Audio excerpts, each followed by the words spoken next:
आप अपनी जिंदगी को दो पार्ट में बांटिए, केवल मौज नहीं और केवल कर्म नहीं। आजकल के युवाओं को मैं सबसे अधिक अगर किसी वजह से भटका हुआ पाता हूं तो वो एकमात्र शब्द है और वो शब्द है मौज। आजकल फिल्म स्टार देख लो या इन्फ्लुएंसर्स देख लो या बहुत तरीके के बाबा लोग भी देख लो, आजकल एक शब्दों का बड़ा इस्तेमाल करते हैं, मौज में जी रहे हैं। रील्स का जमाना है, हर आदमी मौज में जीता हुआ दिखाई दे रहा है। ऐसा नहीं है कि इस मौज को लेके मैंने जिंदगी में कई चीजें जानी नहीं, और उनमें सबसे गहरी चीज जानी कि आपकी मौज तभी तक है जब तक आपके पास जीवन की वो चीजें उपलब्ध हैं जो आपके मौज में सहयोग दे रही हैं। यदि आपसे वो छीन ली जाएं तो आपकी मौज में रुकावट आ जाती है। तो कैसे करके बैलेंस करें? कुछ लोग हो सकते हैं जो सब कुछ छोड़ के भी मौज में रहें, लेकिन ज्यादातर लोग नहीं रह सकते। तो इसको बैलेंसिंग का तरीका क्या है?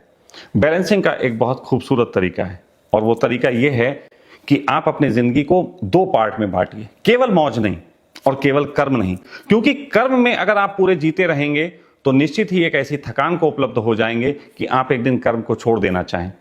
और यदि आप पूरे मौज को पकड़ने चलेंगे तो कहीं ना कहीं आप एक ऐसी स्थिति में उपलब्ध हो जाएंगे जहां पे जाके आपका जीवन विषाद से, निंदा से, आत्मग्लानि से भर सकता है। लेकिन अगर आपने जिंदगी के दो पार्ट बनाए, जैसे कि परमात्मा ने बनाए, दिन और रात बनाए, स्त्री और पुरुष बनाई, आनंद और विषाद बनाया, हर चीज में एक विलोम है, तो आप जिंदगी को दो हिस्सों में बांटिए, एक हिस्सा कर्म और एक हिस्सा मौज। तो जब आपको जो कर्म करने हो, जैसे मैं अपनी बात कहूं, मैं इसको कैसे बैलेंस करता हूं, मुझे जब ऐसा लगता है कि ये काम करना है तो जब तक वो काम ना हो जाए मैं आराम नहीं करता।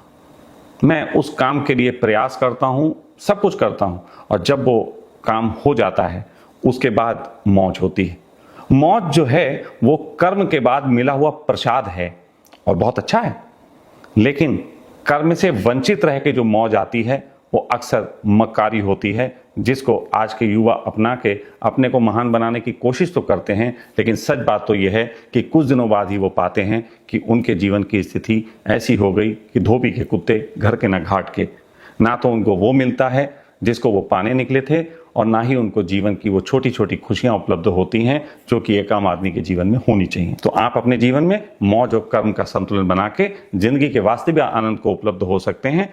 इससे आप परिवार में और समाज में सम्मान भी पाते हैं, और साथ ही साथ अपनी आत्मा के साथ न्याय कर पाते हैं, अपने मन को खुश रख पाते हैं, अपने शरीर को उन अनुभवों के लिए तैयार रख पाते हैं जिसको करने के बाद कोई भी आदमी जीवन में प्रफुल्लता पाता है।